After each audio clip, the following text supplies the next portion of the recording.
which will be Erik. Ladies and gentlemen, Erik.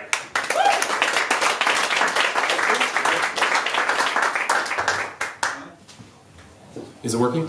Yeah. Can you hear me? All right. So what I have tonight is a story about love and dedication. It's the story between not just a man and a woman, but also the woman's young family. If I cry during this, I'm sorry. It's a little emotional. So when I was born, this beautiful, tender, 5-kilogram bowling ball, the doctor, he birthed me and he was holding me in his arms like this.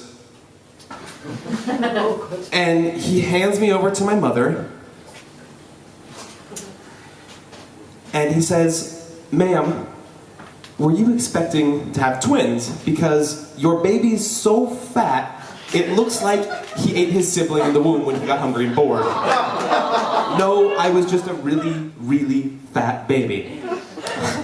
So I was born the second child to a very hard-working single mother who had recently divorced. And it would be fair to say that she worked day in and day out to give my sister and I everything she could in life.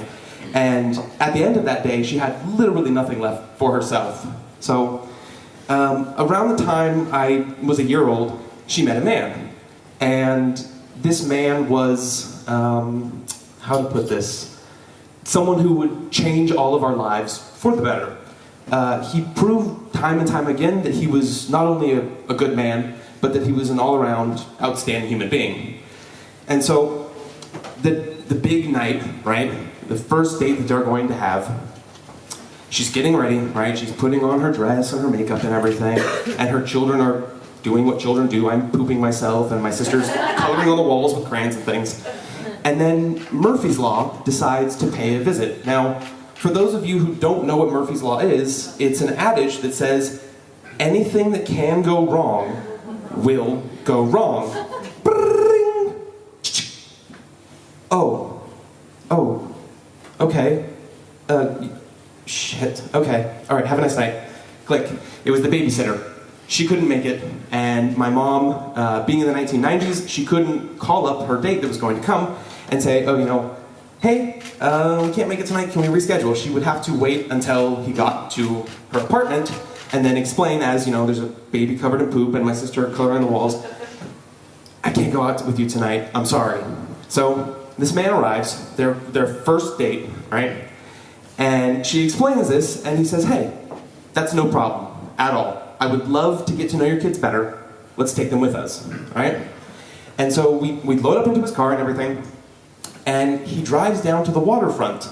And my mom is thinking, okay, well, what are we doing? This is interesting. And he gets out of the car, goes to the trunk, as my mother pulls me and my sister out of the car, and he comes back and he has 2 life vests. He has a pink life vest for her and a blue life vest for me. And he says, safety first. Right? He hands the life vest to my mom to put on me, and then he puts the pink one on my sister. We go down onto the docks, and my sister, she's never been somewhere like this, and being an inquisitive 5-year-old, she's just, oh my God, there's so many things for me to touch and see and put in my mouth, and oh look, is that a fishing hook? That looks delicious. I'll just grab, no, don't do that, don't do that. Calm down. So we're walking along the docks, and then we get in front of this boat, and he stops. And for those of you who don't know anything about boating, you have your boat, right? And then you have the dock, and there's a gap in between it. Like that, right? And you put buoys in there to protect the boat from the dock. So my mom is, you know, holding me like a sack of potatoes, right? And her date is getting ready to get on the boat to help us in. And my little sister, so eager to get on this boat, goes, me first! And she tries to climb up over that gap and falls in the water. Splash. Murphy's Law, right? Anything that can go wrong is going to go wrong. And before my mom has time to react, this man who, you know, their first date, he just and pulls my drowning sister out of the water, sets her down, she's coughing and shaking, and oh my God. And he looks at my mother, and he says, safety first. Now I think it was in that moment that she fell in love with this man. This is the man that, I'm gonna start crying. Shit, sorry. This is the man who I would one day call my father, right? Fast forward about a week and a half later, they're on their second date, right? And I, being a baby, as my mom was cooking dinner, he's playing with my sister. I, being a baby, have no concept of what shitty timing is, and I take that chance about 3-4 minutes before we're supposed to eat to, I would describe this as create the poopocalypse in my pants, wherein I'm wearing a diaper, yes, and you think it's sealed, but it ends up, you know, in my hair and down my sides and all of just poop everywhere, right? My mom, oh my god, this is so horrible. I want to eat in 5 minutes, and we have to deal with this. And her date, he looks at her and he says, hey, no problem, I've got this, I can do diaper duty, right? Plus, I mean, I've never done this before, I've never changed a baby in my entire life, but I'm an engineer, I'm sure I can figure this out.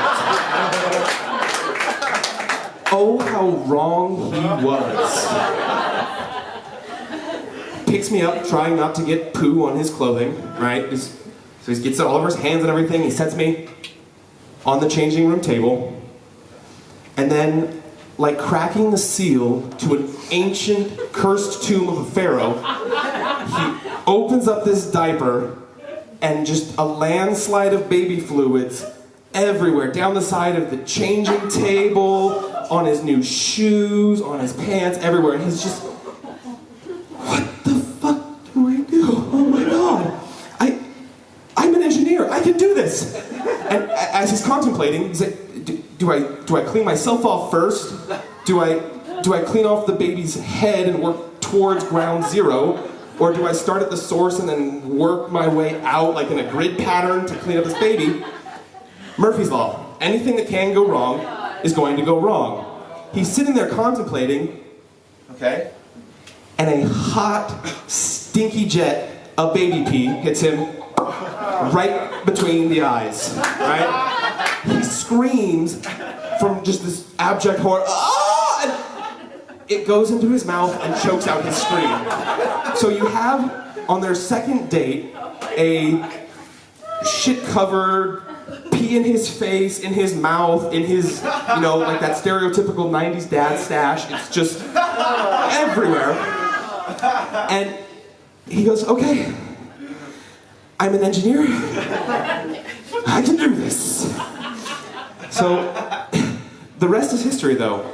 2 years later, they ended up getting married, and this man who, his first date almost drowned this woman's daughter, and on the second date ended up covered in shit and pee before dinner, decided, you know, hey, I'm gonna marry this woman, and I'm going to take her children into my family, and they're gonna be part of my family. And so this man who, over the course of the last 23 years, has been married to my mother, has been my dad.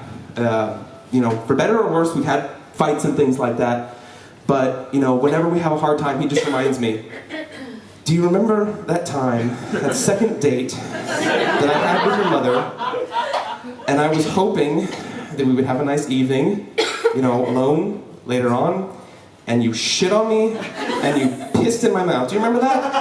And I sang, thanks, Dad. All right.